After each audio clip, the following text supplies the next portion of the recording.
Voice of Lab, we want to sincerely apologize for coming late. It is due to some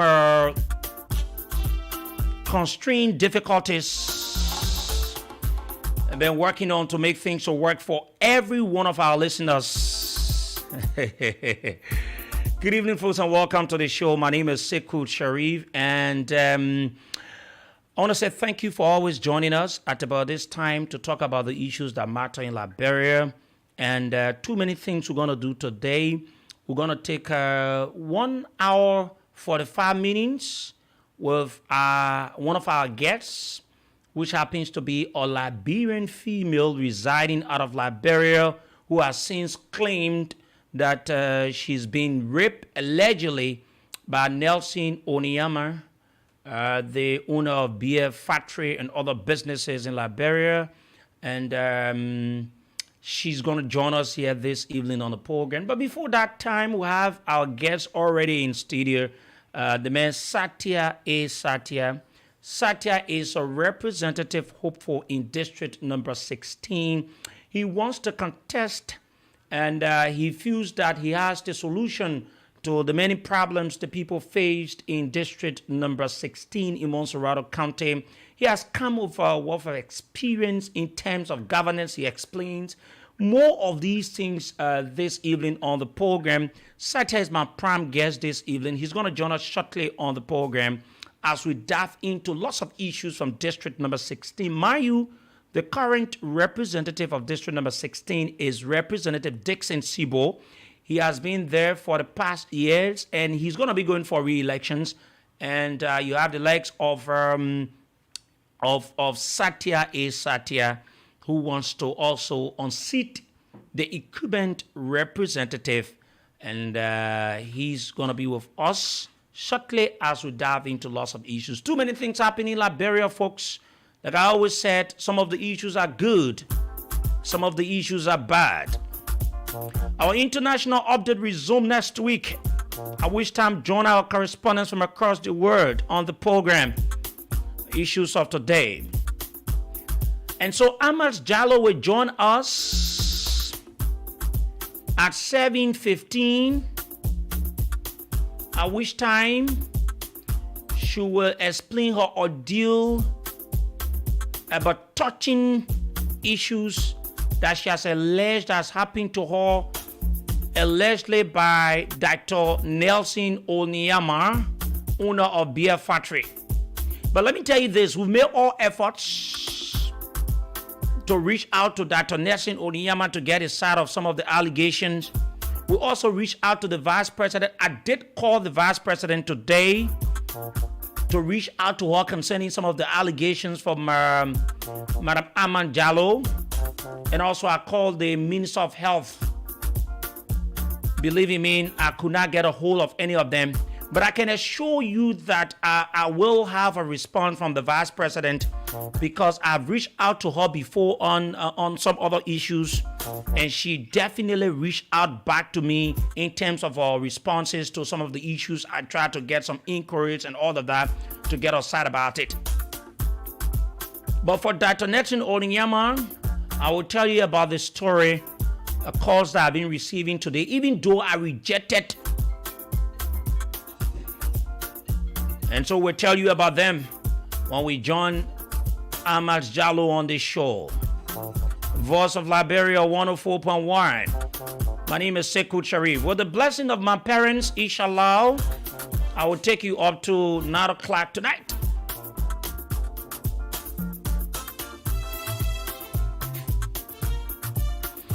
And certainly Liberia is getting better on a daily basis. Good evening, folks. If you're just joining us, for those of you watching us on the television from all parts of the world, I want to say thank you for joining us tonight. And it feels good to return on the show. Too many things we're going to talk about. Too many things interest you. You want to invite someone as well. And you don't want to miss the interview with Ahmad Jallo and also Satya A. Satya. Satya, let me say good evening to you, my brother.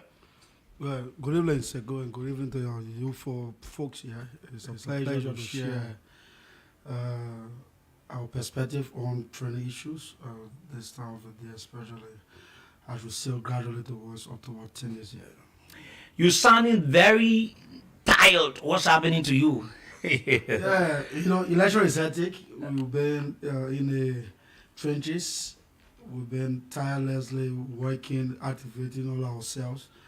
As a matter of fact, we contested elections in 2017, and it is part of our tactical and strategic move is to have the folks get spirited politically, especially those who are tied to our philosophy and belief. In all the 26 community in the district, we try to make sure that our people don't sleep. In terms of keeping the touch burning, what Saja represents and what Saja stands for. So it's a tireless effort. Especially when you're in it to win. Election, I always told people it's expensive. It takes away a lot of energy from including physical, moral, and financial resources. So when you tell from a voice, these are some of the issues that we've been engaged into for the past period. Before we go ahead, there are lots of persons that will listen to you this evening and think that Satya has been with the CDC. Do you stay subscribed to CDC or you no longer subscribe to CDC? Being a political person, you are quite correct. We were in ranks with the CDC, especially from the youth league perspective. I remember the last position I occupied was the vice chair for legal and governmental affairs of the National Youth League. And I served on the committee that drafted the party official called our co-chairperson. That is the blue color today that they have. And I also serve as the former secretary general of the Go Club, the elite group within the party. So we resigned from the Youth League in 2016 due to some internal policy issues. We joined the Liberian People Party, heard about that, the Boyman formula. We contested in district number 16. Fast forward, we didn't win the elections from the party perspective. We support the president in his endeavor to, the people of Liberia spoke. As they say, the voice of the people, the voice of God. So we respected the people's decision. We to support the president. I've been a top figure in supporting the president from 2018 up to present. Whether or not I'm going to represent the CDC standard in District 16 is a conversation for another day, but I pick up a signal that the CDC is very clear on the issue of retaining their incumbent representative. In 2017, the conversation surrounding Desmond Sibo coming on the party ticket were greeted with mixed reactions on grounds that Sibo didn't have a historical tie with the party. It wasn't the party face by RBA. That is a water under the bridge. We're getting signal that Sibo, the party is resolved to maintain Sibo in district number 16. Well, the signal we're getting from the district is not that the people have problem with the party, but they got problem with the candidate the party want to force on them. So they see Satya and being that original son of the party, especially one of the frontline young commanding generals who are in the trenches years to years, making sure that Ambassador we are elected from the Senate perspective onward to the presidency. So moving towards the elections is a different conversation. We support the president agenda, as I said to you earlier. Whether or not we'll feature on the party ticket, that's something that we're looking at from the position of our strategic, the Satya Political Action Committee. We are trying to build consultation to see what is possible in terms of which vehicle we can track as we sail towards October 10 this year. Okay, so that's very clear. For the most part, we support the president's agenda and his vision for the country moving forward. Okay. Now, what do you have for the people of district number 16? You've been defeated before, heavily whipped, and you are going back again to the people. What do you have for them this time around that you think could be some of the reasons why they will think you best suited for said position? Ben, first and foremost, we came up in Nuclear, so to speak. I was born on Carpet Street, a prominent community in the borough of Nuclear. I attended SSDMI from ABC to 12th grade. I didn't change school unlike other people who drum from place to place. And we at the moment we embark upon night patrol, making sure that we beef up security. You know, our district is plagued with youth into drug addiction. We especially in a Kuwait in Point Fort terrain, we constituted a team of 50 men to monitor and to see that our people go to bed sound. We also try to monitor the issue of redemption, because my understanding at 8 o'clock, redemption closes the door to the public.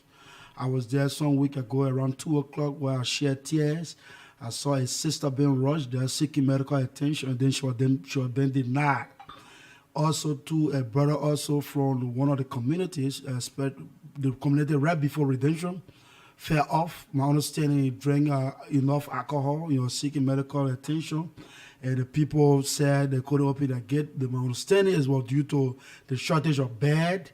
These are some of the things we want to correct. So what is SATIA vision for the country as a whole and District 16 in particular? Let's narrow it down to District 16 District first. 16 in particular. But now we're going in our laws, especially those laws that are in the form of proposal. We're going to submit on the floor of the legislature. Those laws will not only benefit the people of Negro Town, but the country by extension. So a couple of the things we want to start to address is the issue of healthcare.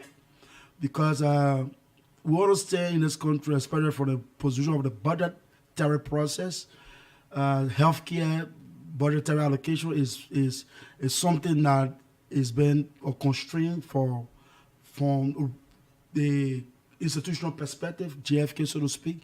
So we want to be proposing, if God gave us the opportunity to serve, we're going to be proposing that budgetary allotment for healthcare be an issue that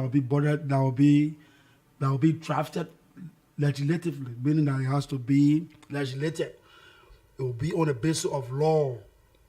We don't want to have a situation where we'll leave that responsibility with a committee to determine which allotment go to redemption, which allotment go to JFK, which allotment go to Jafkin F. We're going to make sure it's on the basis of law. That is, when we do all the technical details, we say in the budget redemption by law, so they'll have 2 million. We don't want no committee or one finance minister reducing the 800,000 has been done in the Eastern case for the last 2 years. So the first thing foremost for healthcare is our primary concern. Now, another thing we're going to address is the issue of crime. We understand that people who are the first line of defense, that is the police for our people, they are underpaid. They are paid below the belt, but my understanding, the record shows that the salary range from 120 to 180. You don't expect people to give out the best in terms of contributing the quota to the country when they are that motivated. So everybody, people who are caught in the bracket of providing social services to our people, to include healthcare, teaching assistant, security, everything that has to do with remunerations, wages in terms of salary has to be legislated. So we're going to have a ceiling that the least patrolman, the police is going to make at least 350 Liberian dollars to increase the proficiency. Liberian dollars? $350 or its equivalent in Liberian dollars. Because people are faced with armed robbery situation. People are faced with budgetary constraint. Police like logistical issues. So we're going to make sure that every healthcare provider, every teacher, every police officer, when you are carrying the flag within the security sector, salary will be legislated, clear cut. It will be on the basis of law. And we're going to have a ceiling to address that. It's disgusting, Siku, if you went across government, especially... That is way beyond the power of legislators, because it depends on the budget of the country at a particular year. But let me remind you now, the national cake in terms of the budget is squarely within the position of the legislator. It is a legislator prerogative to appropriate, salaries in terms of what is contained within the budget.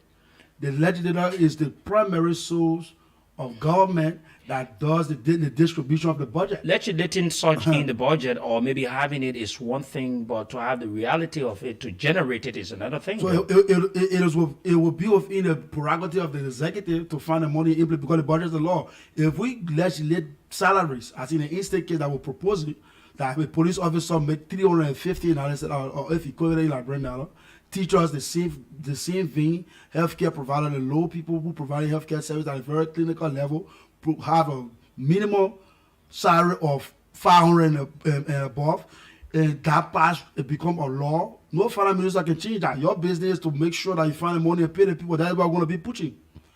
That's what we're going to be pushing. Go to JFK today in front of hours from Ministry of Finance, just lost his wife in childbirth. Do you know why? Because people, all the time, they are not motivated. Not that they are not trained. Everybody have their private clinic. You went to JFK today, they do a prescription for you. The same may go buy medicine. People take drugs, but on the state it has been alleged that drugs that are intended to provide basic services to medication to the generality of the population. People take the medication, carry home in the private for the private use. You know the reason behind that is because they are not motivated. The salaries cannot commensurate with a living standard.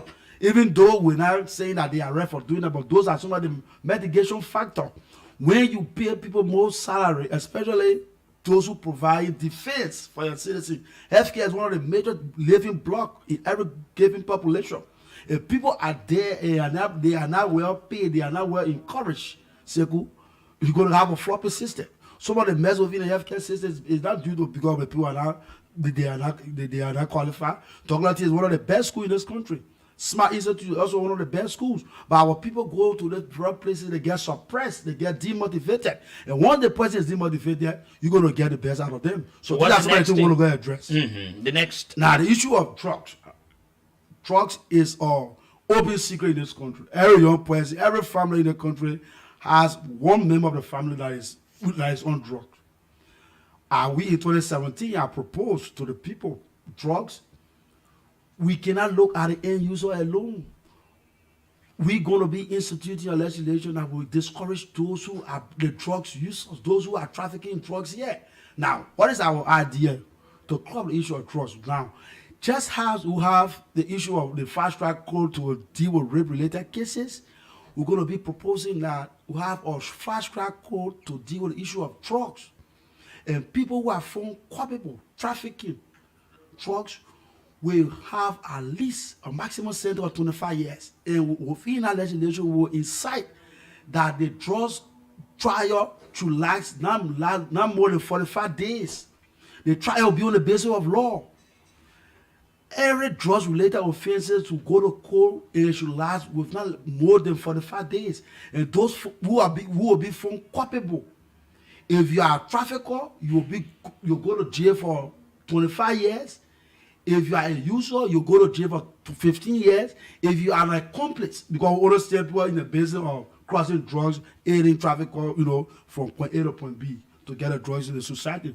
Those who will be in that category, they will be found, they will bear the same weight as those who are bringing the drugs in 25 years. So, now the drugs law are the legislature now. We can play politics with it. If you check it around the country, almost the two every things. society, every community in the country got a ghetto. Now, it's only because there is no deterrent mechanics to discourage those who are bringing the drugs, and that is somebody we want to address. The two things you just mentioned, they are a bit of national issues that will affect, or might affect, or should affect the country. I want you to narrow this entire thing down to district number 16. Sego. What is it you think are the problems in District 16, and what are the solutions? The problem in District 16 is no different from the problem in District number 1, the problem in District number 2. Okay. All right? Now, in District number 16, we're faced with the issue of youth into drugs addiction. It's an open secret, as I say. It's a problem we're going to address. Laws will not only benefit the people of District 16, it will benefit the generality of the society. That is our strategy in clubbing and at least discouraging and minimizing the issue of drugs influx within our country is to have a specialized court that will deal strictly and squarely with drugs-related offensive and related matter. That is our idea surrounding that. Now the issue, other thing we are faced with is the issue of traffic congestion. In District 16. In District 16, traffic congestion is a perennial problem now. If you went in the district between 5 to 6, if you rush in there, you got to spend not less than between 1 to 3 hours in the traffic. So how does that in any way means a lawmaker should have something to do with it? So the lawmaker, they will play oversight. In 2017, we gave our idea to mitigate that traffic between the Point 4 and the Kuwe. Is it that you would do a legislation to build more roads there? No, legislation cannot be the only solution. What we will do is to see how we can have an alternative route to get to the Broadway end. Because it's about building road. It's to build roads. So we got a pathway around the Lagoon community. But this government is already building roads in most of the communities. But the road, most of the community, you are talking, I should narrow it down to District 16. In District 16, we are plagued with issue of traffic congestion from time to time. People got a property order to get moved there because the road is not good. But that is very far from reality. The road they are that building, you, as a lawmaker, will think that you can make that to happen. If you can make that happen, making sure that you exercise rapid and rigorous oversight is to prevail upon the public works folks to see how they can find an alternative route. Kudos to the government of the day by understanding their secure some fundings to move the road, to expand the road from Joseph Street onward to Simba Bridge. Good, we want to see that process rapidly moving fast as we move towards election. Our people have been suffering the issue of traffic congestion. Kudos to the government. Now, over time, we expect in the long run to have another pathway between the God Bless You community onward to allocate the back way, moving toward the two brother. We want to show that the government create a bridge over there that will ease the issue of traffic, in free flow of traffic in those areas. District number 60 increasing public. District number 70 now is a neighboring district to District 16. The record has shown that we have over 73 registered voters in District number 17. While it tells you that the population beyond there has increased. And the only means through which they get to District 17 is to pass through District 16. That road from Point 4 onward to Simba Bridge is not sufficient. All right? So we're going to be making sure that we prevail upon the public work team to see how they can create additional pathway within the corridor I just mentioned, between Kuwait and the God Bless You area. I mean, between Lagoon in the God Bless You area. What's next on your agenda? Youth empowerment. Oh, yes, youth empowerment. That is premier on our agenda. Young people over there, every day they are into, video clubbing, discussing Messi and Ronaldo wealth. It saddens my heart when I see brothers some of whom went to school together have nothing to do. Is the government in a position to absorb all citizens in terms of making them to have access to livelihood as far as job creation is concerned? No. What we can do is to make sure that those young people who are willing and available to work will enhance their skills through youth empowerment skills training program. All right, those who pass the age and willing to learn something will enroll them through our other literacy scheme. The next school phenomenon is another thing we're trying to work on. We're talking to 2 other schools in the Locketown Belt to see how they can enroll some of our people there. When we take over, we'll have the opportunity, we'll do more. Over time, we have done substantially well. The record has shown that we have provided scholarship across the district to young people. They are in some good number of public schools throughout the district. What are the names of the public schools? We believe that when young people have the requisite skills, the issue of self-sustainability is something that we will be certain that they will have access to livelihood and other sustainable income. So youth empowerment as far as education is one of our primary objectives for the people of District number 16. Now, women and girls, all right? When we were making case in 2017, we told the people and we maintained these elections that, we're in the campaign period, we're going to make sure that our young people, especially those girls, have the requisite skills in tailoring, tie, dyeing, sew making, so on and so forth. We are playing with resource mobilization. We're trying to mobilize resources to see how we can enroll our first set of young people, especially ladies, female, within the very vocational school we're trying to partner with moving forward. All right. our motorcyclists, there are some people who say they need empowerment, they need motorbikes to enhance their skill. We are telling them now, motorbikes will only provide short-term livelihood for you. What is empowerment is for you to have yourself or sustainable skills. All right. So we're trying to build a partnership with NVDC to know what the cost going to look like. We sent our team yesterday to inquire in terms of the brochure, how costing is concerned to have our people get enrolled. So that's all about team on our agenda to make sure that we make our district second to none in the county. Now, with all what you've mentioned, your critics will think that they are not so genuine to be reasons why they should elect you in the district. Sego, in this country, we're trying to create a scenario that public service should be cake rally, the queen contest, where people throw money in the district, and the person that has the higher, amount of money in your bank account win the district. That is not governance. That's why we make mistake. People go to Capitol Building, all right, and they got no business. Somebody call somebody down. If you go to Capitol Building, what are you going to do there? Somebody got nothing to offer. What is systemic in the governance space that you want to address? Somebody got no fundamental idea. All they know because they see people running, so they say should run because they have gotten some stolen wealth from somewhere, so they can go and struggle in the district. These are the people who go Capitol Building and what they consider about getting their money back they spend in the district during campaign period. Is that a trend that we should be on as a country? No. You notice the legislature now gradually turn into a one view flow. All right? One view flow, what do I mean by one view flow? Everything the executive say, you say, I say how everybody vote, they say, yeah, everything passed. No. The framework of our governance system was never in error when they created the bicameral system of the three branches of government, especially within the legislature. The legislature is the bow, the checkmating arm of the government system that to check what the executive does from time to time. So you need people with clear vision, people with clear understanding of proven track record of service to country as far as advocacy for championing the rights of people is concerned. And I give my philanthropists where people get 100,000 where they took it from. Some people where America they steal money, they can't, they say won't be represented. No, we gotta change the paradigm. Comes the day where people think that to be lawmaker, you gotta get money for a bag. No. And through all election 2 years ago has been proven. Money can buy love. So those who are saying that to you that the district, what we say is not sufficient to take on the Capitol Building, they are in error. Our people are resolved. Selflessness is something you can count on.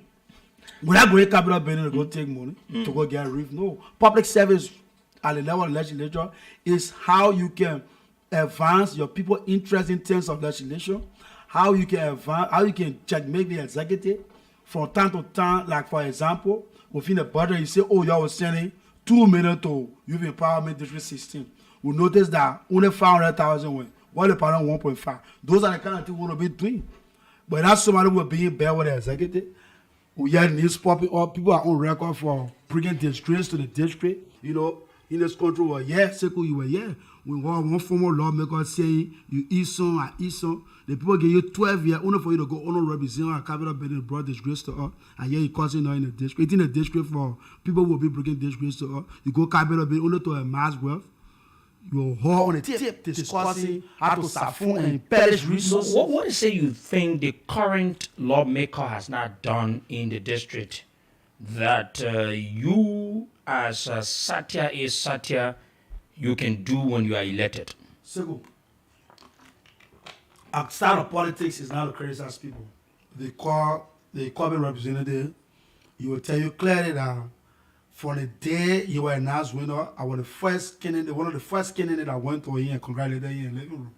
Since then, I've not spoken towards, his value of service to the people of the district system. But I want to charge you, Sekou, send your reporter or you yourself, enter Negritan, conduct your survey and bring the findings back on the radio and call me and then brief your findings together.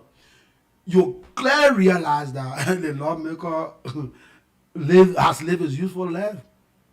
You know, it was so saddening that, you know, I was not surprised that Sibo will get crashed within the first 2-3 years.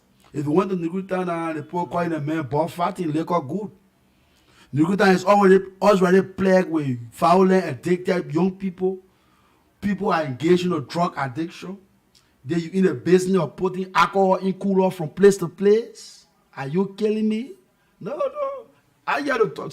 That's an allegation that you. It's not an allegation. If you went, I'm telling you, if you went to Nigutan, you ask for who is referred to as liquor good. But in fact, the people get need for the man, call them Paul Fatty. You know that people say that famous on liquor good, all right? So if you went to Nigutan, you ask for who is Paul Fatty, they'll call you. You know, the lawmaker feel mistrip there. But I expected that. Is that something that we are prepared to rectify? Of course, yes. That is what I'm trying to step in. You cannot judge our education. No, we have clearly, you know, hedged against the issue of education. All right? Lawmaking is all about service to the people. Your people should see you. There's a strategy in power politics. No, but I think accessibility is something that you want to grade the current lawmaker. Accessibility is one, but utterance is another thing. Human relationship is another thing. Those are all that long chain of checklist. The people. How can you be accessible and you cannot have a human relationship? People can be accessible, but they cannot accessibility. I can come and talk to you. There are people who are friendly, but how is that friendship going to transition into shifting somebody left for the better? Do you expect the lawmaker to be giving money to people? I'm not saying that. You are the one saying it. The people are saying. But you're talking about impacting the lives of the people. How different you think a lawmaker should impact the life of the people aside from what they usually do at the Capitol building to make laws? So you've been here. Which one of the laws CBO had drafted in the Capitol building in 2018? Has he not done it? Which law? Tell me. Has he not done Nothing. To shift the young people's destiny from a social action perspective. Which law? The base small clinic, small police station, Allen clinic. What impact and roof Zimbabwe market and my second do? Nothing. Is it not making impact? Nothing. But I just heard you talk about Redemption had an security. annual budget of $2 million. Today, Redemption receiving a barely over 800,000. Is that representation? Is that representation? No. No better Redemption. Redemption is the depth hub. Is he adequately playing oversight responsibility? No. Should the lawmaker be responsible for that? The people who created the problem want to rectify the problem. It's not me. It's not me. I've been confronted with young people in the street. Yo, BS, people go, you not district, you will not get men in the play again. I'm not the one saying it. Thankfully, we are strong, we are energetic. We understand the issue confronting our people, and they can rest assured, as I said today in 2017, that moving forward, the slight mistake you can do when people entrust you with authority is to turn back at them. What are your chances of winning the elections in District 16? Sego, I don't have to blow my own trumpet. No, we need to know. As far as I'm concerned, we are doing our work. As I speak, I just told you that we are constituted, we have reactivated all our cells across the district. Nomination starts in next month between the 14th and end in July 14th. We're going to avail ourselves to the registration process and watch and see our head campaign, watch and see the wave of the Satya phenomenon as a hit Nugutan and all its neighboring community. Satya, one of the things in these kinds of elections in the country, you think about the finance. Campaign come with, finance, you need to spend money. How financially strong you are? As I said to you, the young people saying right now, money will vote for the man. That is slogan in the place. Money can buy love. If money is a primary element of winning election, now take it back to 2005 in the presidential elections of Valley Chevron. You spent almost $25 million a year. You saw your whip. Quite recently in 2020, my own friend Thomas Fala, He spend money, you're dishing out cash. Some of the campaign trail on there with him. They don't flog him massively. All right? In district number 15, you saw the Urus against Abu. All right? Europe were all present against Abu. Europe were whipped. You know the daughter Tida Europe were whipped. So in Negro Town, the politics in Negro Town is not about who get money. You gotta understand the Negro Town politics. It's not about money. That is why everybody that want to run over there are very cautious of the politics in Negro Town. And what is the politics in Negro Town? The politics in Negro Town, first and foremost, gotta be people center. Lawmaker. Is Satya people center? Yes. Is Satya accessible? Yes. Does he have the education? Yes. All right? That's the first thing. We wanted to represent the crew people, especially the borough of New Crew Town. It goes beyond having money. If I don't even need money from you, money is the third layer in your political calculation. Are we sensitive to making sure that we have those requisite campaign material? Of course, yes. In 2017, we'll prove that. And we were proving it in this voter registration exercise. And we're going to prove it again towards the campaign, that we are financially viable to make sure that we step up to our plate in activating all our bases and making sure our people get happy. So that's the issue of cash. Cash will speak. They think that Queen content, let me talk in my library too. And that Queen content say the person who spend a cash take the crown. No. People will be awarded based on a service to country. And thankfully, the people has given the incumbent lawmaker the benefit of the doubt. They are seeing excesses and they are prepared to rectify the error and the mistake they created in 2017. That's why we step in. Okay. Let's move on to national politics. You've been a supporter of the government, and at a certain point in time, you change. And now you said you still support the government. Were you to grade this government, what can you say about their performance in terms of governance? Well, to be honest with you, as a student of governance, I like the way you posed the question. When the party took over, we all were strange to the day-to-day workings of the state. People were in a learning curve. They managed to maintain payroll, they managed to maintain the peace, which are the first two major elements they needed to observe. Managing payroll and maintaining the peace, the government succeeded in those, on those fronts in the first 1 year. But given the generality, of the time spent, the stewardship for the last 5 years, I can say squarely that the government has performed. The government has performed exceptionally well. Judging from the day the naysayer, George was not capable with the party. There was lack of technicians to run the affairs of the state. They took power. The party came to the national stewardship of the country. We saw stability the other day. We saw they managed to maintain price stability within the money market. Remind you, the rate was around 200.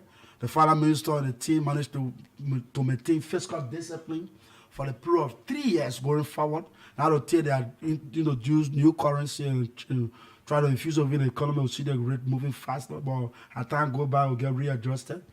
But governmentally, I'm going to grade the government on a scale from 1 to 100. I grade the government 90%, and there's a reason for that. If you look at the key structural element that runs the state, in the issue of infrastructure development, the government scored a massive A. The issue of healthcare, the government makes sure they add a new health facility to the already existing ones. The government scored A in key priority area. In the issue of energy, the government was able to increase the energy output from agriculture, the CLSG project. In the issue of education, our people, the issue of our people were struggling to pay the training wax fee. University of Liberia, level 3Ds to enter were difficult, to stay were difficult, and to leave were difficult. The government managed to introduce a new portal system to make it flexible for them to enhance learning outcome. Today, people are leaving university in record time. So, on the foreign front, with the government, dismiss and demystify some of the myths that the government was not in bed with Washington. The president massively over time, demystify that other perspective, perception of Liberian people. We are in good standing with the United States government, evident of the fact that the president was invited on the Washington African Summit. Okay? So governance-wise, always not rosy. Are we to where we wanted to go? No. Are there efforts of the government to make sure that our people life get transformed from good to better? Of course, yes. All right? We're in this country. The people built the country in the last 100 and some more years for 500,000 people. We're all projecting that population will have increased over time. Today, the government constructing new rules. New rules. What do you make of the opposition, their recent elections? Opposition? It's a hectic political process. I'm a Democrat, so I'm a political process, so I support the democratic space. I think it's good for our people to flex their political muscle. Kudos to the government for providing an enabling environment where a seated president going towards election, you don't see major political actors being praising. Or like other countries, the government have created a level playing field. And the president's own record for substantially saying that moving towards election, everybody will flex their political muscle. Now, coming to your question, the parent of the Unity Party, it is their own calculation. Whether or not that calculation can matriculate into votes, it's up to them, Liberian people decide. But as I told the government folks, you have the bigger responsibility. You are the one driving this shit. All right? Almost like in school. When you study over time, you don't have to worry about exam. I have said to you initially that the government have substantially performed 90% on the governance front. These elections, in keeping with all the penalties, the Boaga camp, the Commis camp, that's their political right. They will have the political candidate. You think by selecting Jeremiah Kuhn was a good decision by Joe Boakai? Jeremiah Kuhn, I don't get to criticize of whether it was good or not. It is within the prerogative of the Unity Party. The record will show whether they make a good decision. All right? But I can tell you moving forward, the government got a basis of self to making sure that those structural issues that will make the people satisfied to give them an additional mandate. They should focus on those issues, especially those services issues, those basic social service issues, the issue of rural connectivity, security, healthcare, electricity, water. These things moving towards electric are going to be constant moving forward. All right?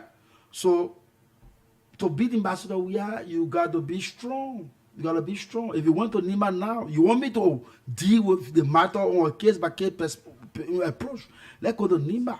I hear people saying that to win the people of Nima over, you gotta take a running mate from Nima, as we're doing in the instant case within the Unity Party. Agree.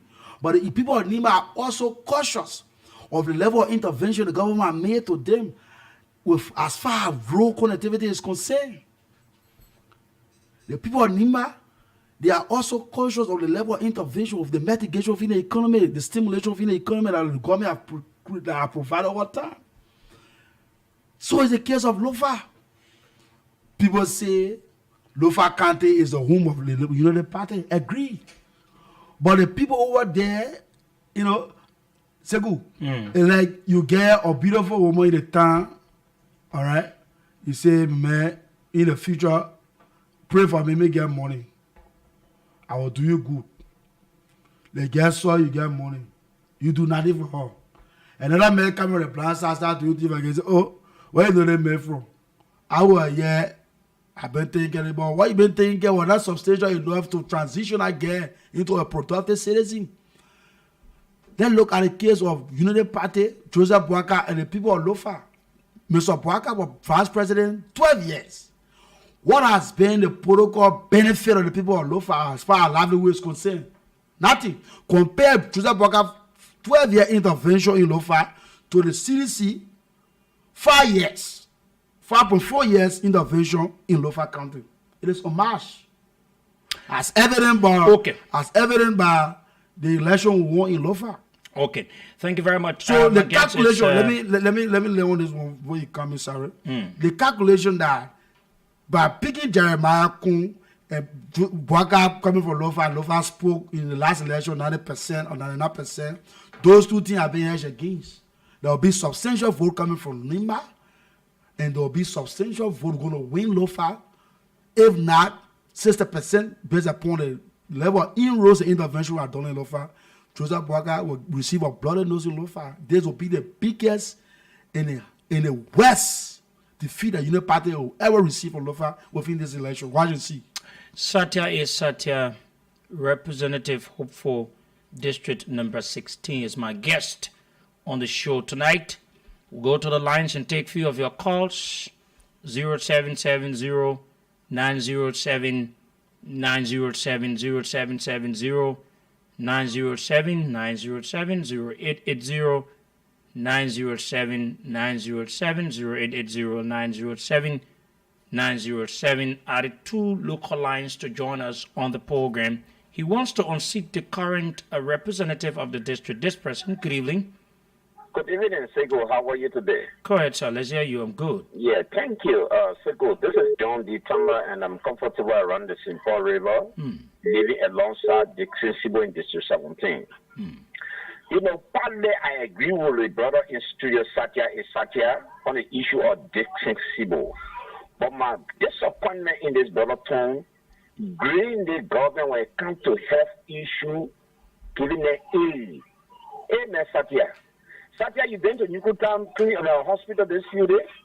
You didn't hear me, brother. I said governance agree the government 90%. No, give him time, Satya. Let him talk. Or arrogate. No, Satya, give the caller the time. Go ahead. Seko, I listen carefully to Satya. He named it by sector. He said hospital, healthcare, he bring the government aid. I don't know whether Satya have the opportunity to enter in Redemption Hospital. I don't know whether Satya ever visited GFK Hospital. Look, Satya, I want you to understand this. The building is not hospital. The equipment within that building, even your building can become a hospital. It depends on the equipment that you put in there. So do not disappoint the people of Rikutan. Maybe probably the people of Rikutan will have the opportunity, give you the opportunity because of the decimal performance of this thing what we see. Okay, thank you. This person, hello. Good evening. Good evening, sir. Thank you. This is the voice of Junior M people, and I do join you from my usual resident district number 4. I'd like to appreciate as fellow guests that they spoke lengthily, but with the analysis that he made in Lofa County, saying that Honorable Joseph Yuma Barker would be big in Lofa County, I think that is far from 22 because I'm a Lufian. I hate Pacific Gate from Southern District to be precise, fixable time. And I have my family members who are interact with on a daily basis. Let me give you an assurance. On October 10, you will see the result that will come in in Lofa. When it comes to Joseph Yuma, we will sweep Lofa County and we go to Lima, we will see. So that analysis that he made, I think it is far from the reality. Thank you very much. Thank you, this person. Hello. Hello. Yeah, good evening. Yeah, good evening, Seko. Good evening, go ahead. Let me say good evening to Satya. This is DJ Lomer calling from 4. Look, we will come all our time to see things with proof and reality. So the one person we are supported Peter Kumo in Korean crew. And Peter Kumo was not elected, so person we are not in Korean crew. I said, no, he didn't listen to Jala, the senator. He said, we cannot beat Waka in Lofa, but we can get some numbers. And if you say that, I will agree. But for you to say you will beat Joseph Waka in Lofa, let me tell you, we are tradition people. Even in our voice, as long as our uncle is over there. So just to that, and the last night, one of my friends, brother just died. He had some redemption. She needed to be operated, and they said no current, I get died. So these are the things you need for you to say, you help me, say 100% this and that. You're not telling the truth, my brother. Let me realistic, let me friend to this country. We all love this country.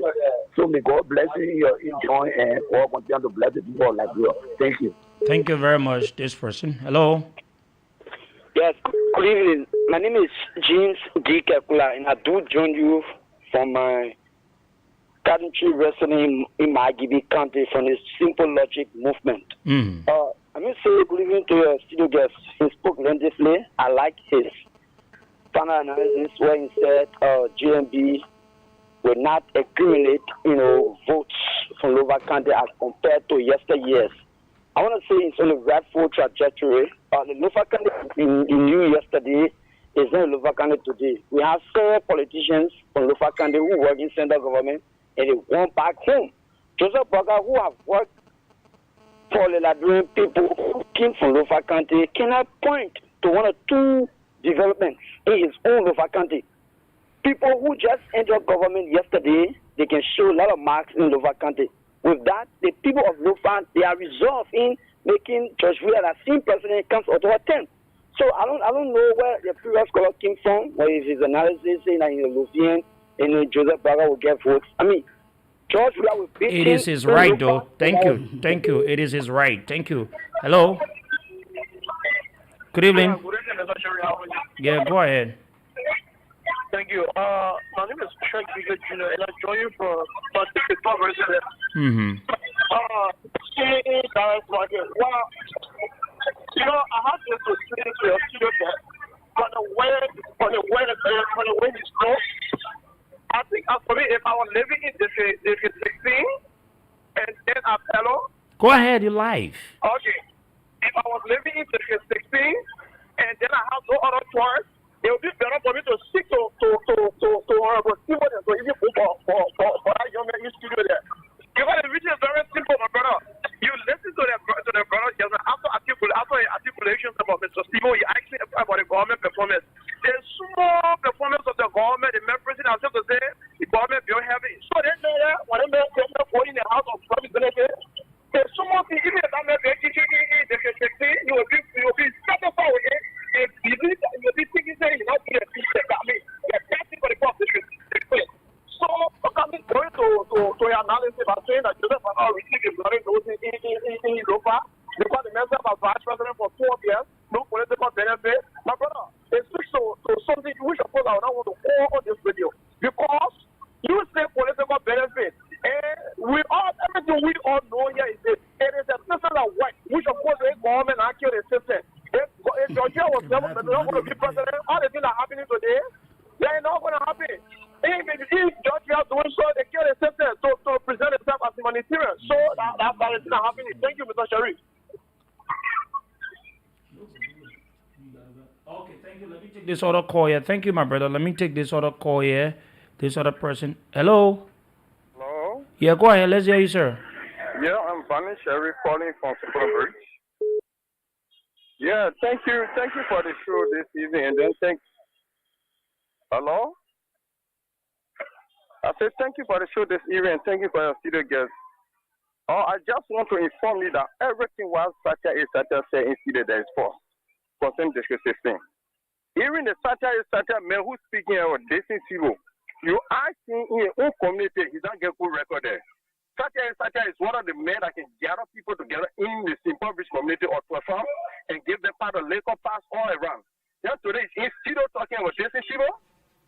That Satya tells me that, I have Vanny Shaman lie on his name. You can even I can give him a number, you call I and Satya, I will give you some number of Satya. Thank you, my brother. Hello? Hello, good evening. Good evening, let's hear you. Hello? Yeah, good evening, you live. Okay. How you doing, sir? Okay, thank you. Speaking to you is Arthur Claudio from Lord Johnson Bay. Let's hear you. Yeah, okay, brother man, thank you for your topic. I thank your studio guys very much for his deliberation. But I don't know why people can get very emotional when somebody is talking the truth. The man touched on the issue about health on the wide range.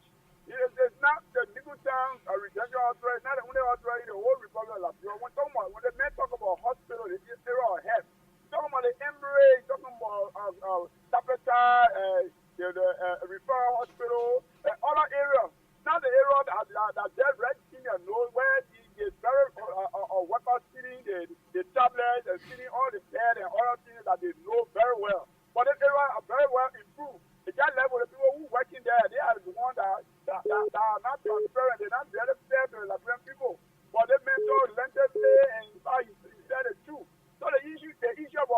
local campaign. That fellow, that caller that just called, he's not a lieutenant. That man he just crossed the border the Tuesday, he entered that place. He doesn't know actually the politics of Liberia. And you know what I'm saying? So he will just be impersonating, like, he got a family member. Maybe he will just be a model feud that will go for Joseph Waka. Thank you very much. Let me take this person here. Hello. Yeah, hello, Segu. Yeah, good evening. Go ahead.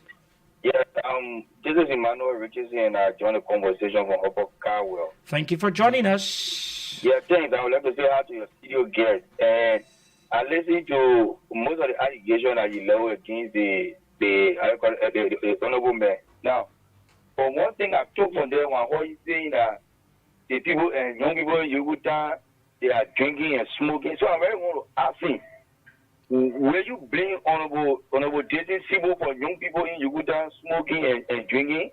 That particular place to call Uganda, that particular place was in existence even before all of us were born, even including Jason Sibo. And we know how people have been operating to that place. So for you to come in studio now and you want to shit that other blame on Sibo, I think it is wrong. I think even the Sibo men grew up in Uganda. Alright, he did not tell the jungle or even smoker. So it's up to us with the young people. If we feel about smoking and drinking is okay for all, fine. But I don't want to believe that you will use that against Honorable Sibo. And look, when it comes to District 16, even trust me, if you contact again, we can fall. But people come to the disco, make it to appear, and the other people are not doing anything. The little this brother has done, let's give him a flower, and instead of all coming, and try to denigrate. Thank you very much. Thank you. Thank you very much for your participation. I'm going to take the last person who go back to our guest because our next guest is already in the system. Amas Jallo, a Liberian female who has since alleged that she got raped by Dr. Nelson Oniyama. Let me take this person. Hello. Yeah, very good evening, Jeremy, and your studio guest.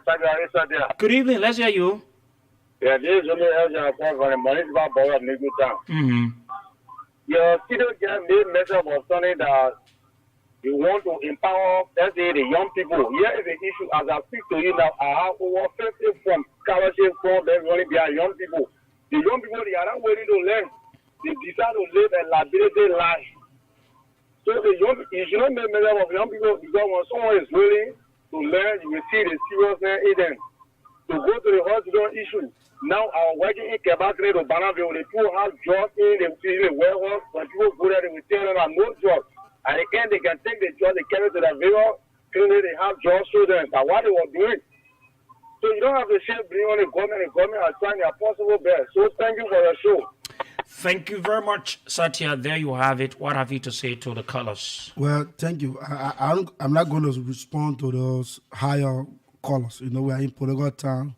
People got lose money. They send a scratch card and data to the young brothers to call. But I'm very clear, very emphatic that redemption is one and more many.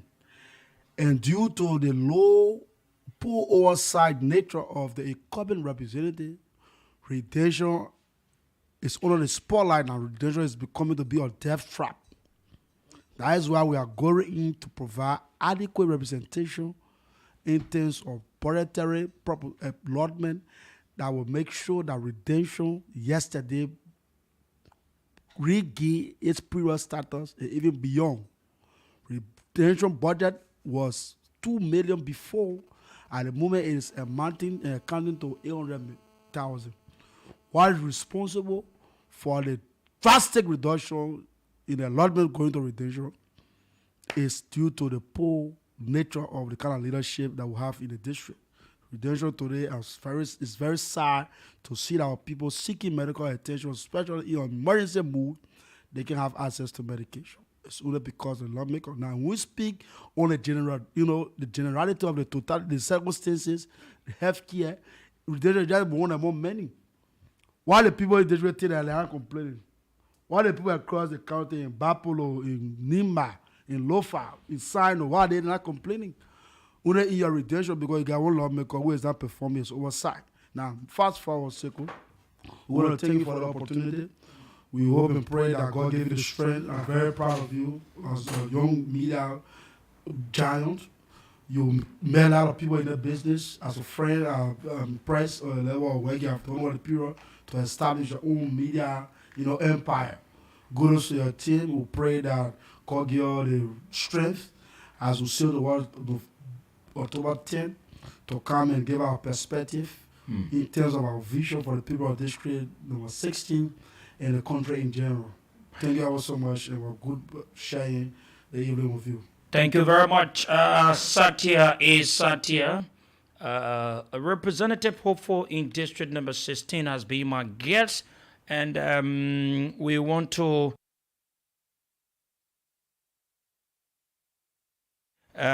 say thank you very much, Satya is Satya, for joining us here this evening on the program. Coming up next, we're taking a break. Coming up next is our guest, Ahmad Jallo, a Liberian female residing out of Liberia. She has since alleged that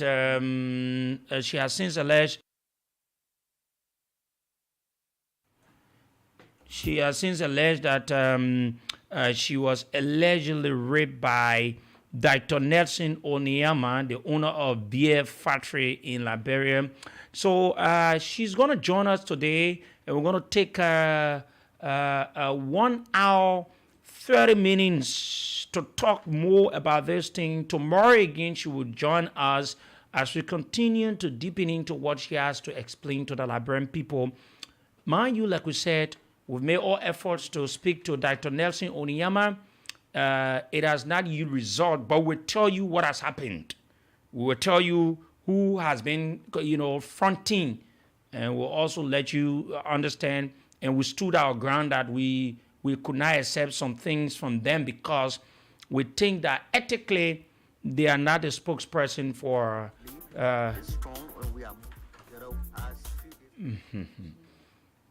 God. Can join our guests so we can continue the show. God. So we're about to join our guest, Ahmad Jallo, who's going to be joining us on the show so that we can have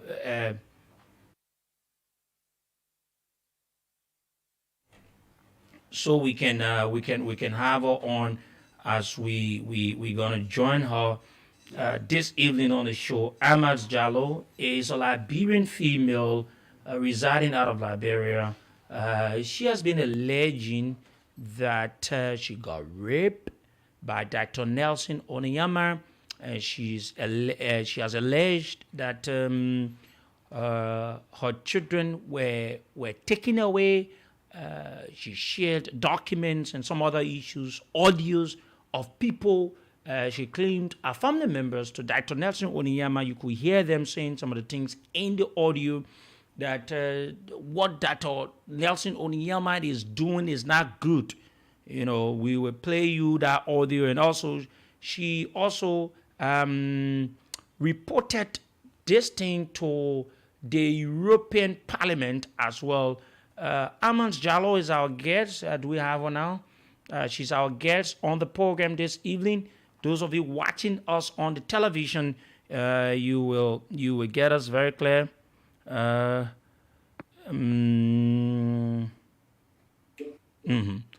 want to say good evening to you, Ahmad. Good evening. Thank you once. Okay. I hope you position yourself well because today interview, at least we're gonna have it very good, both on the television. You are on the television today, and also you live on the radio here in Liberia and other parts of the world. We're listening to you. How are you faring today? I'm okay. Like always. Okay, that's good. I know you're going through a lot, like you've always said to me when we have some conversations as to have you on the radio. But it's also good to have you again. Today is the third day of the interview. We had it the very first time. The second day was on yesterday. Today we are back again. How how are you doing, by the way, going through what you are going through before we can go to the entire thing in which we've thought to have you on the radio? How are you coping with life? Yeah, and I thank God. I couldn't have out to go, and I'm strong right now. The favor, yeah. If it wasn't everything that ever out, I could have never prove my. I just give for life. Yeah.